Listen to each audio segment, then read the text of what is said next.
Hello, I'm Steve Rastall on the Podding Along podcast again. I've got another guest today. This is Paul Hamilton. Paul's going to introduce himself in a minute, but he's done a very successful business for over many years and picked up on a few things to do a little bit different, to do with growth and taking investment, not selling themselves, and just how Paul got to here. But enough from me. Paul, could you introduce yourself, please?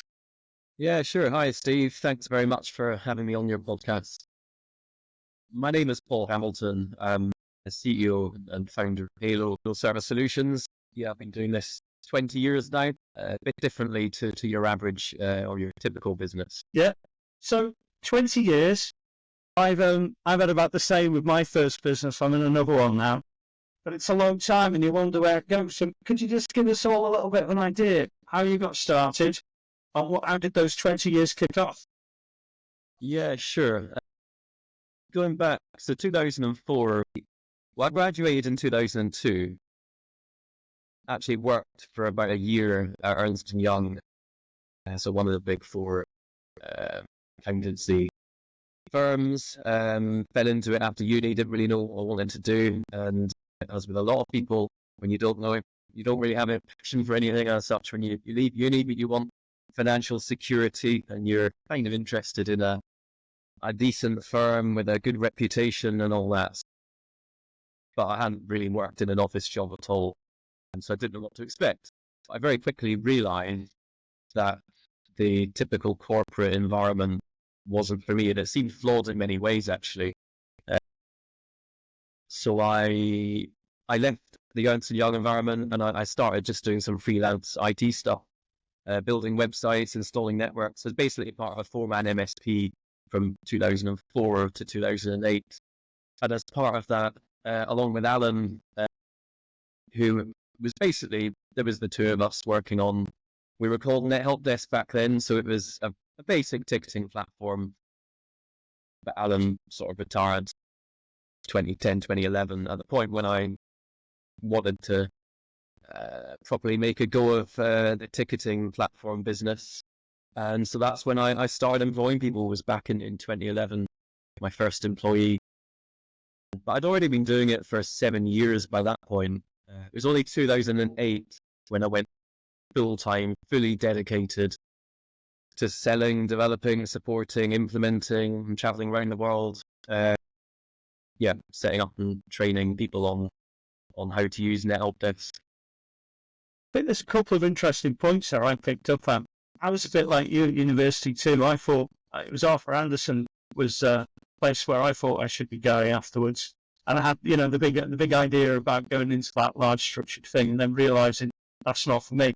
In one word, those cultures and those environments, what is it about you don't like about them? Restricting, I would say. Very restrictive environments.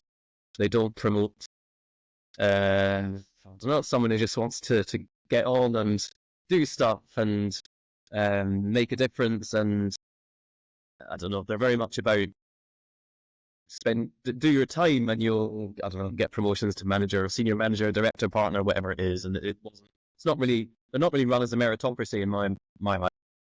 No, I know what you mean. I think the Arthur Anderson's ones, they used to call them androids or something along those lines.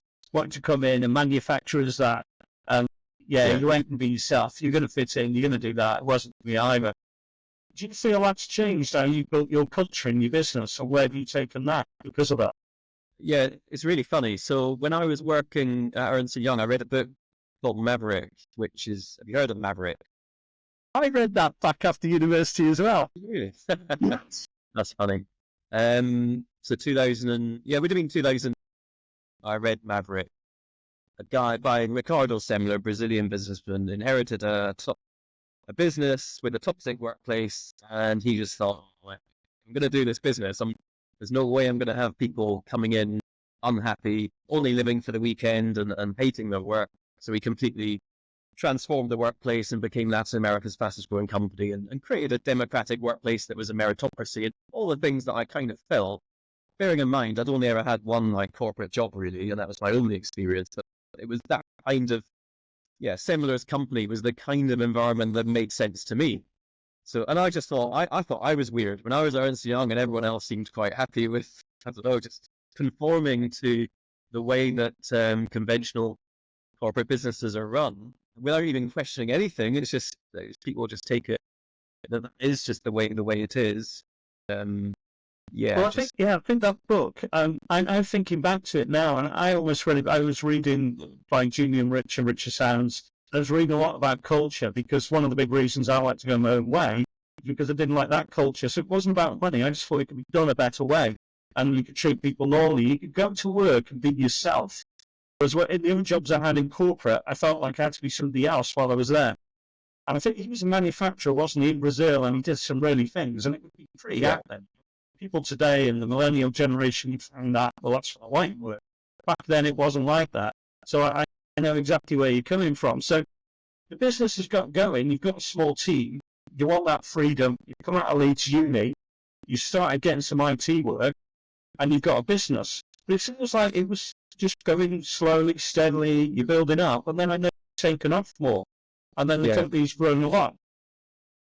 Often, you'll see businesses get going very early, and then they just stay at that same rate. But it sounds like you guys have had a step change.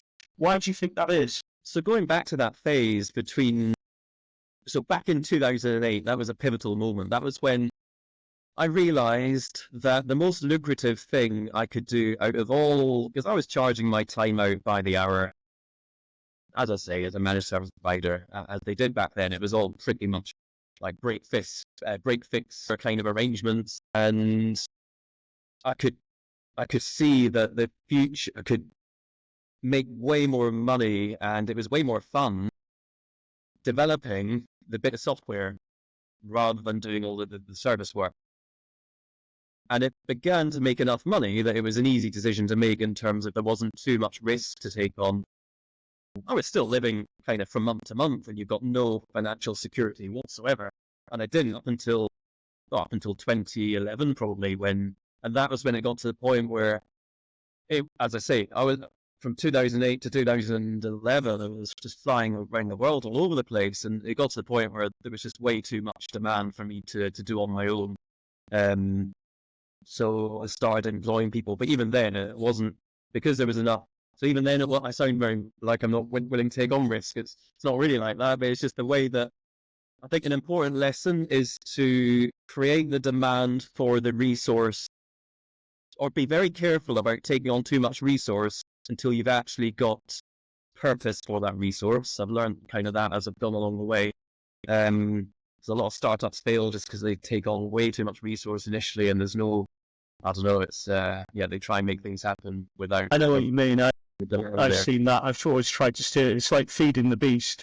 You put that overhead in, you've got to keep it fed, you've got to keep the work, and then it can be a distraction from your real strategy of building that product out and doing other stuff, because you're trying to feed mouths, aren't you?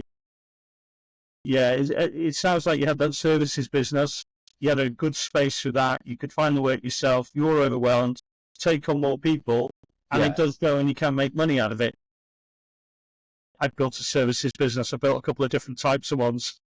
And the more you add people in, the hairier it gets, isn't it? In managing them, finding that work, the cash, the problems that come with that, delivering constant services and keeping people happy. Talk to me a little bit about that, if you would, Paul, about how you keep control of the services business and then blend the services with the product.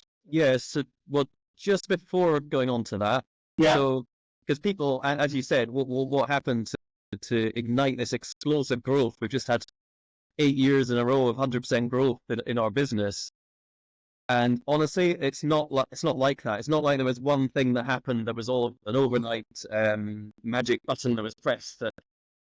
And it goes back to 20 years ago, or even 30 years ago, when the very first bit of code that makes up Halo as it is today was first written. It was in 1994.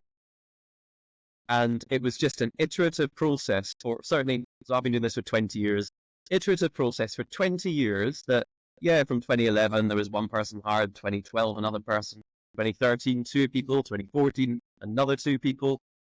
And then we slowly, and it was about 2018 when that's when we had a big rebrand, NetHelpDesk became Halo. And that was strategic. That was the point when we were beginning to realize that the technology side was getting close. We still weren't the best technology in the market. We still weren't winning more tenders than we were losing.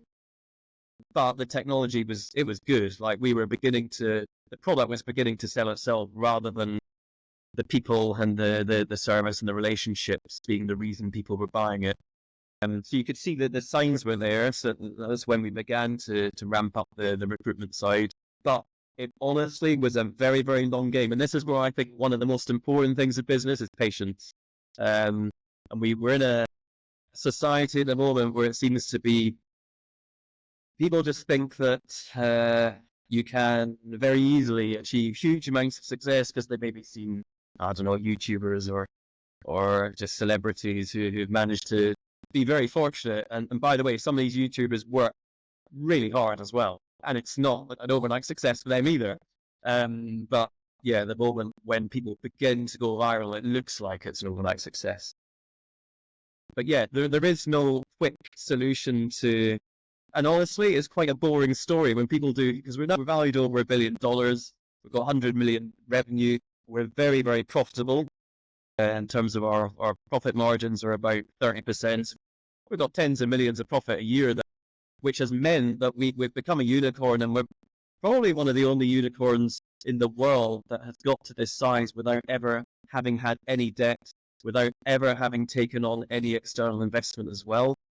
In the software world, anyway, I've never come across another software company that has got to the size we are. It's quite incredible, really, what the team have achieved. There's a Gartner Magic Quadrant that's just been released today. I can finally talk about it. We're one of 6 vendors worldwide, 6 service management vendors worldwide that Gartner. This is for AI service management, and we're in there alongside like ServiceNow, Fresh, OpenText, like these companies that are worth tens of billions, turning over 12 billion or whatever it is, and we're just we've done it very differently because all these companies are massively, I mean, they're either public companies or they've had hundreds of millions of financial backing, and we've just done it our way, where we've pretty much exclusively done it with graduates, where we've taught ourselves everything. We've never hired an experienced person, member of staff. We've worked with other agencies and kind of contractors and whatnot to help us learn, I suppose. But it's a real success story, and just as to what you can achieve as a human being. If you look at my first 10 hires, they're all from like below average comprehensive schools in the local area in Suffolk. Stowmarket High School, probably 4 of my first 8 hires maybe. And they've gone on to become like world-class leaders at what they do.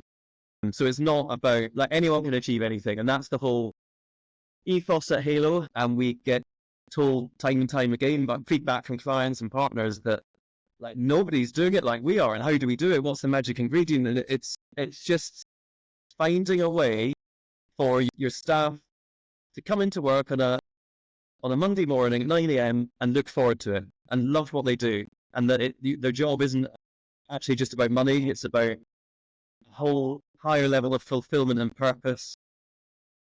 Shared ownership comes into it as well, because we're 100% employee-owned business, and we've got all the most valuable key people in the business are also shareholders. So I'm glad it's gone in this direction, because I picked up on this, that I noticed on your website saying, we're not for sale, we're not buying anyone. You're on that unicorn path because of where you're at. And I then read a bit more, and I realized I'd heard of the business. And then I realized, it's had a massive lift. And I pick a few things out of that. I think the patience is really interesting, because it sounds like you were just going along, showing the signs for quite a while about the potential. So do you mean it was patience as in it just took a long time, or it was we didn't have it quite right, so we had to persist with patience to get it right? Yeah, so it's the way I would describe it, even going back to 2008, when it was pretty much me doing all the customer interactions, the selling, I'd get an inquiry. So in 2006, I thought, how am I going to get more inquiries? I know, let's get our website to #1 in Google. So I got view search for help desk software in 2006 in the UK. we were the #1 organic search result. That was just me went off and adjusted. I mean, there's all sorts of techniques you could use back then that wouldn't work now, but yeah, it was possible. It was tricky, but even that in itself, that's something where you have to. That was graft. That was knowing that you're not going to get any return from your investment for at least 6 months. There's all the stuff you can do to make your site rank well in Google. You're not going to see any benefit for 6 months. So it's kind of, even that in itself is about just every day doing little things consistently. And if you do, as a 1% improvement every day of the year ends up 37.6x return on day 1 of the year. If you grow something by 1% every day of the year. And it's that kind of mentality that just a little bit every single day. So when we get these inquiries come in, you win some, you lose some. Back then, we'd lose far more than we were winning. When you lose it, you find out, like, what's the main reason you lost it? And if it's something that's easy to develop, we just go away and develop it. Often, I mean, I remember doing some demos where it'd just be that, it did 90% of what the client wanted, but there was something missing. So they'd be a little bit downbeat and they're probably looking at alternatives, but then I'd email back in 24 hours time and I'd say, oh, if you don't like, can I just have just 10, 15 minutes of your time?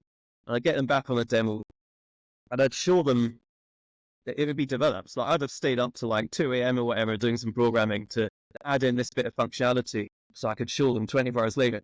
And it was that kind of thing that, obviously we were dealing with much, much smaller clients back then, or maybe just very small departments of large organizations. But it was they basically were the decision makers and they could sign it off and they just absolutely loved the can-do approach. And okay, it was probably quite obvious we were a small vendor and there's a bit of risk there going with a small vendor, but we solved their problems at the end of the day and made it work.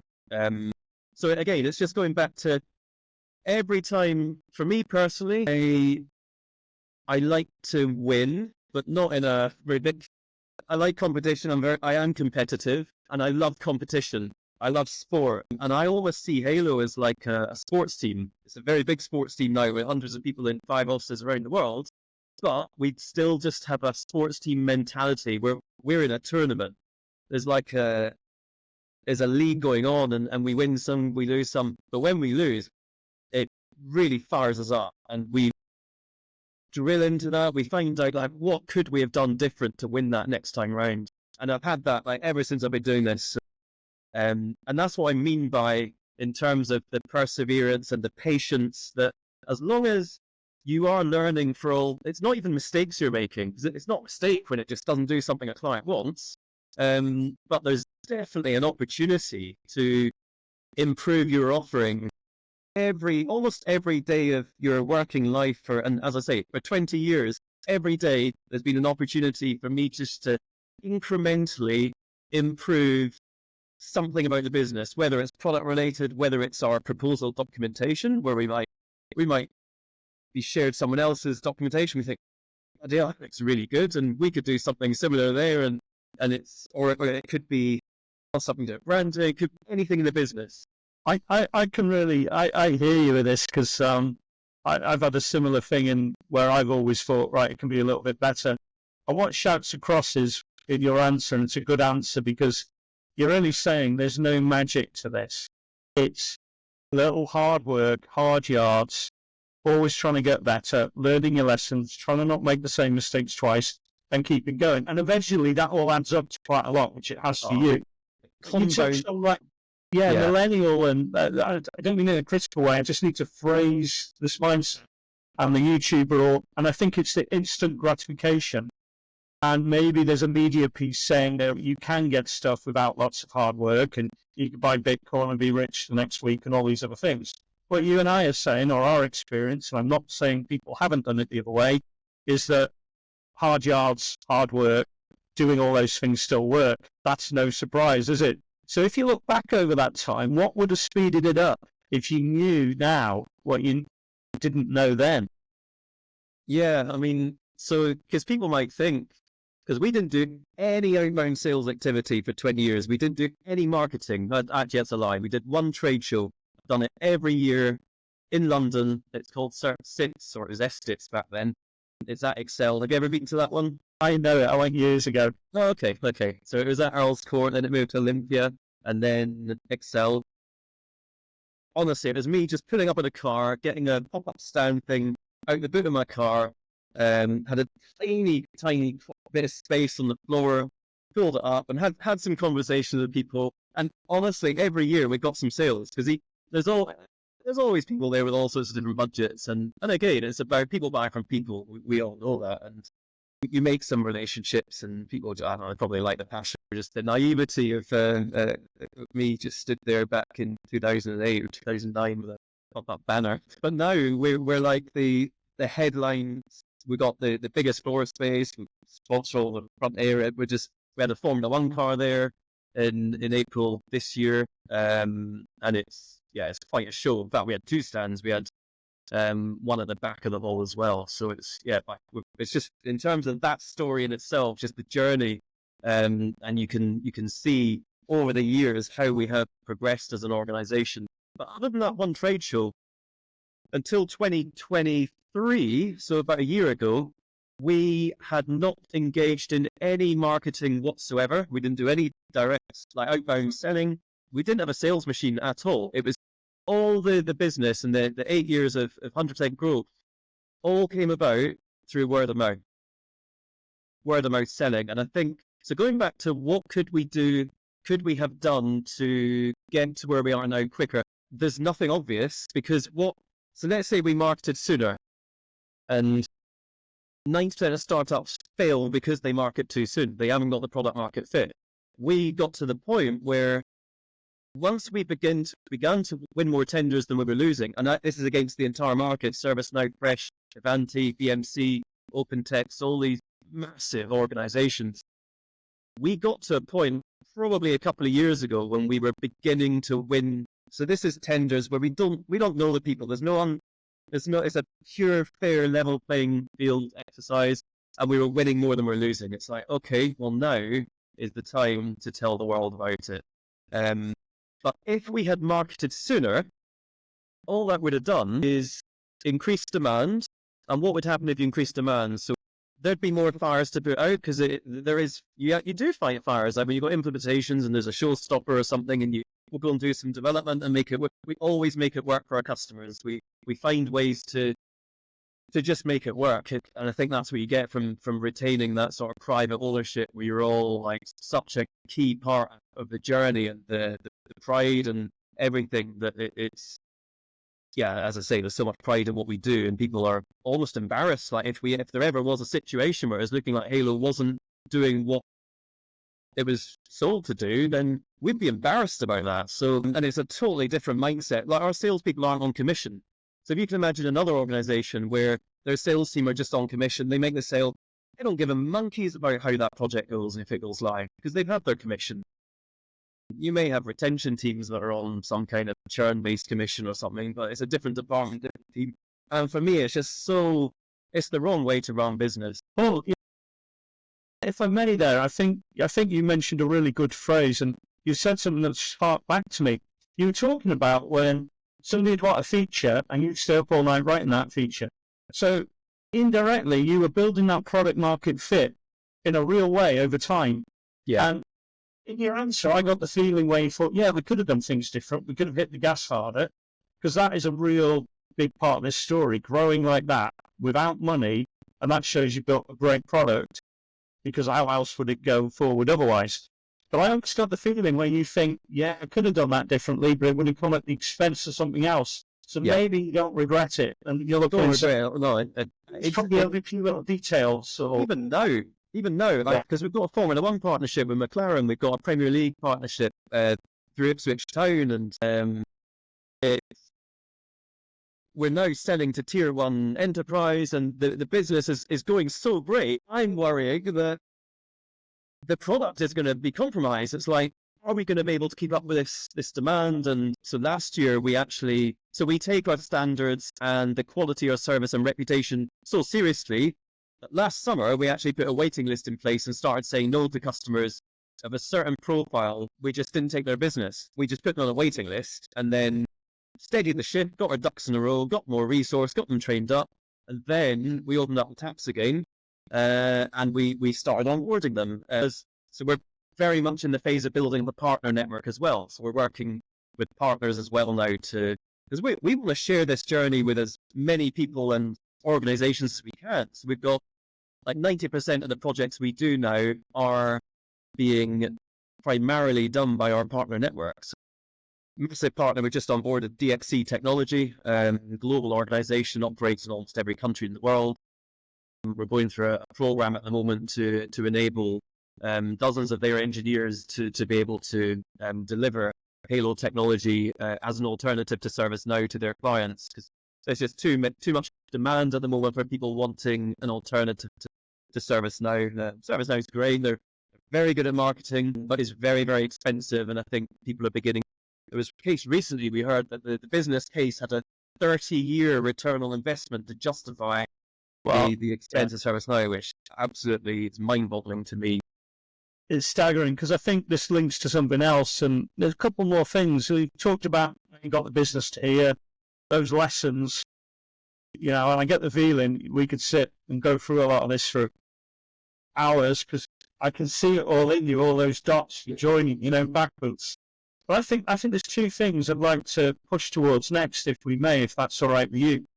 One is you've done all of that organically. You've got that growth. It sounds like you're leveraging partners, but you've never taken investment, and you've done that without investment. Okay, you've got the cash now, profitable, got that revenue. Why did you ever look at it? What do you like about it? And what was the thinking about why you've gone a different way than a lot of people did in the last 10 years? The key here is I'm not actually that materialistic. Yes, I certainly was money driven as a 21-year-old. I wanted choice. I wanted financial freedom to be able to make whatever choice I wanted. It so happens that my choices are not, like even now, I have never paid more than £2,000 for a flight. I can't bring myself to part with, I don't know, if a business class flight is 8 hours and it's £7,000. I can't do it. If I've got billions in the bank, I will still never be able to, just for myself and maybe certain scenarios, if there's time constraints or it's really difficult to get somewhere, there might be scenarios, but it's just if there's an option available where you can get, and for me, it's about efficiency. Like I'm passionate about efficiency, whether it's cost efficiency or labor efficiency or whatever.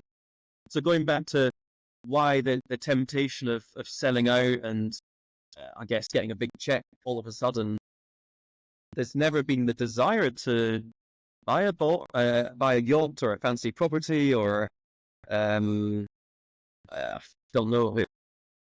And as well, I think we're having so much fun on this journey, learning as we go and figuring all out ourselves. The fulfillment we're getting from, we have now had offers of like, it's 9-figure sums of investment. Yeah, could easily sell 20% for hundreds of millions if I wanted to. I get emails every day from private equity companies wanting to invest. But it would change everything. Because you might think, you could do liquidate a little bit now and you can still carry on doing what you're doing and then 10 years time sell fully or whatever. It was still changing. May, I picked up on something, Paul, with you.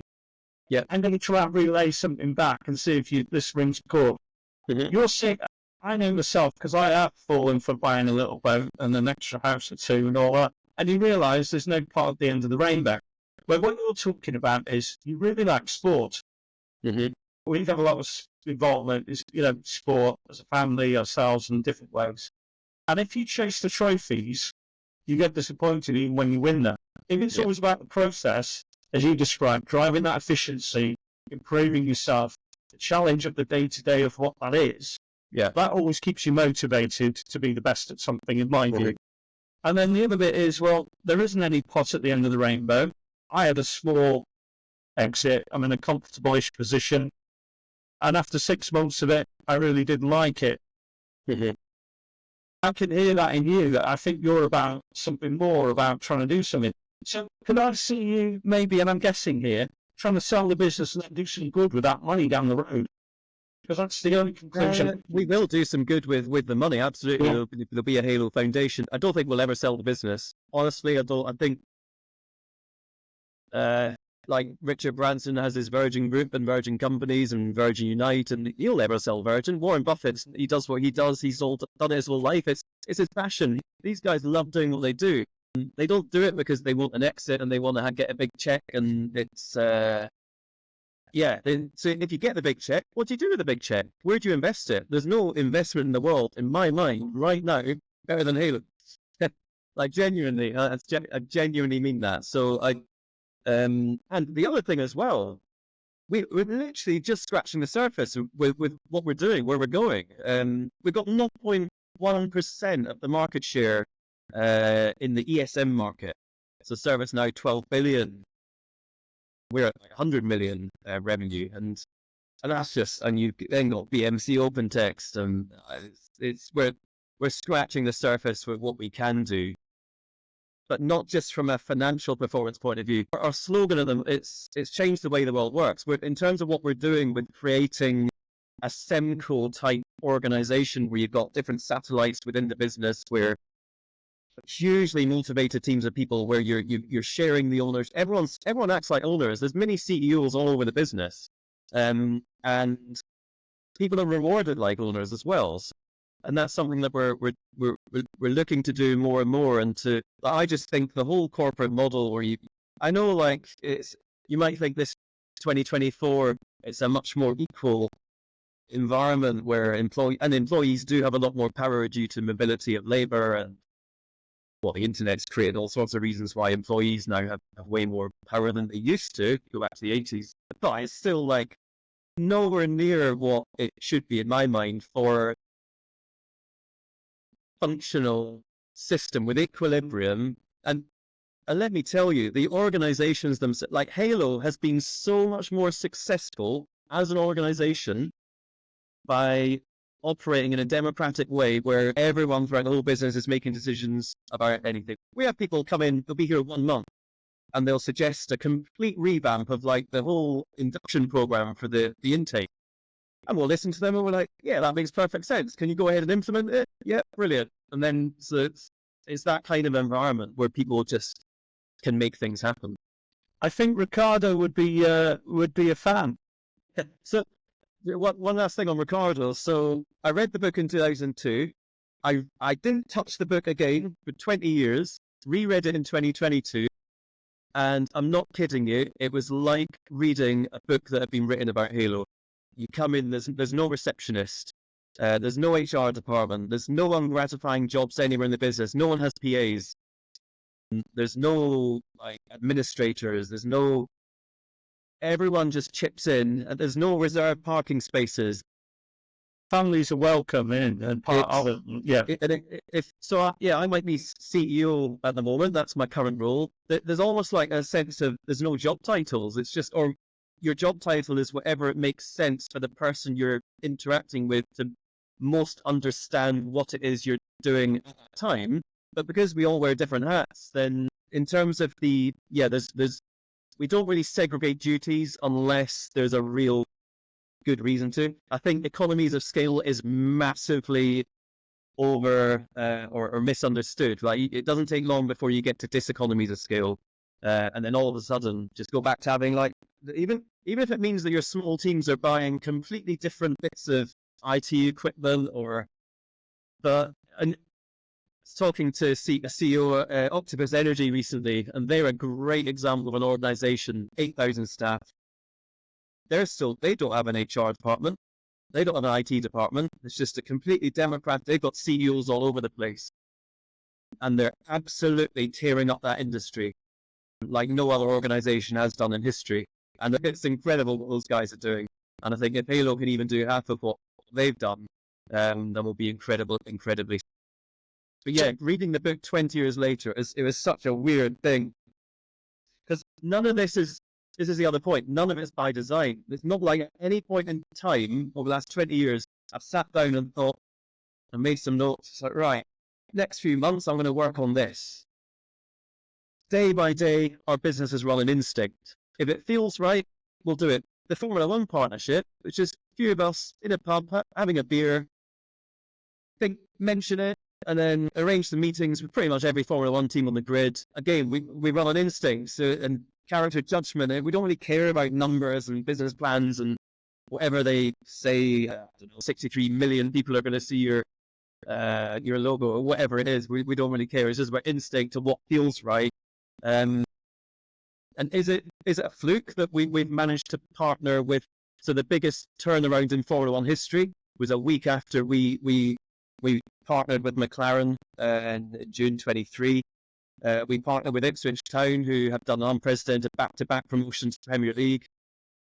I don't think it's a coincidence. I think it's a case of understanding. So these organizations are led by people who... Zach Brown from McLaren, he's a racer. He's a passionate racer at heart. He's got brilliant people underneath him who take care of, like, I don't know, the business side. And he appoints, don't get me wrong, he appoints Andrea Stella and Rob Marshall, whoever it is, that's absolutely instrumental from the business point of view. But to have someone who is passionate about what they do, and almost like from a practitioner point, like you can relate to everyone because you are a racer. And going back to Mark Ashton at Ipswich Town, he was a footballer. So it's not like other Premier League football clubs where they've got... Do you think it's like minds then? You get this like minds, and maybe that then, you know what, when you're successful, you feel that, you're familiar with it, it pulls you in. And I think it pulls to a point where we say, just to like round out, that you've got this journey you're on, you've had a destination, you've had an ethos of the culture, the product fit, building the people, giving them the freedom to express and build that. There's loads of good lessons in there about that business bit. And you've got a future where you know you don't want to sell, but you want to build and you can see more. So if there was one word you're going to tell yourself in another 10 years of advice, like almost doing it backwards, what do you think it would be, Paul? Well, as in what to keep doing? It's 2030, it's 2034. Mm-hmm. I have a feeling you'll still be going. Mm-hmm. So what would you think you'll be telling yourself as you today in 2034? Keep on delegating, keep on trusting, keep empowering, keep believing. Like every single person we hire is capable of world-beating things, like genuinely.